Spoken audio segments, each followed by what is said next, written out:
नमस्कार. तुमची ज्योतिताई. आज देवीची 7वी माळ, नवरात्र. घरात आईचा घट बसलेला आहे, पण त्यासोबत मला एवढं मोठं दुःख आहे की माझ्या महाराष्ट्रात या पावसामुळं माझा शेतकरी बंधू इतका नाराज आहे.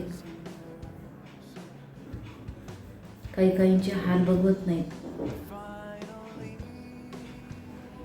या अतिवृष्टीमुळं माझा शेतकरी, माझा बंधू, माझे आई वडील, माझी ही काळी आई संकटात सापडलेली आहे.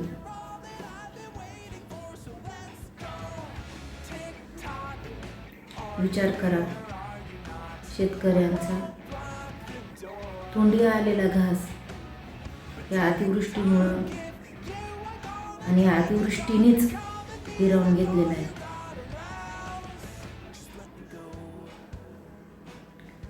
शेतामध्ये काढून टाकलेलं पीक पूर्णपणे ओलं होऊन वाहून गेलं. त्यांच्या हातात काहीच आलेलं नाही. माझा शेतकरी बंधू फक्त शेतावर अवलंबून असतो आणि तुमच्या ताटांमध्ये, सगळ्यांच्या आपल्या ताटामध्ये आलेलं अन्न माझा शेतकरी बंधू पिकवतो कष्ट करून.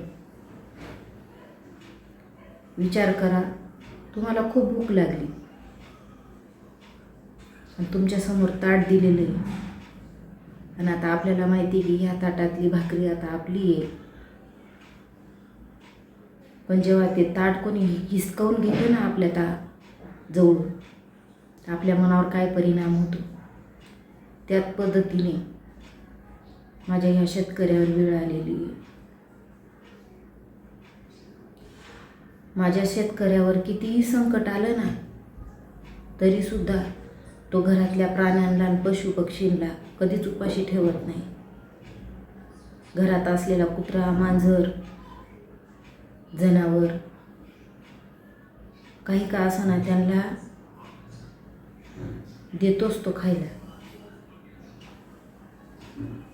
सांगण्याचं तात्पर्य एकच आहे, माझ्या सरकार, मायबापाला एवढंच सांगणे माझं का लवकरात लवकर माझ्या शेतकरी बंधूंची मदत करावी.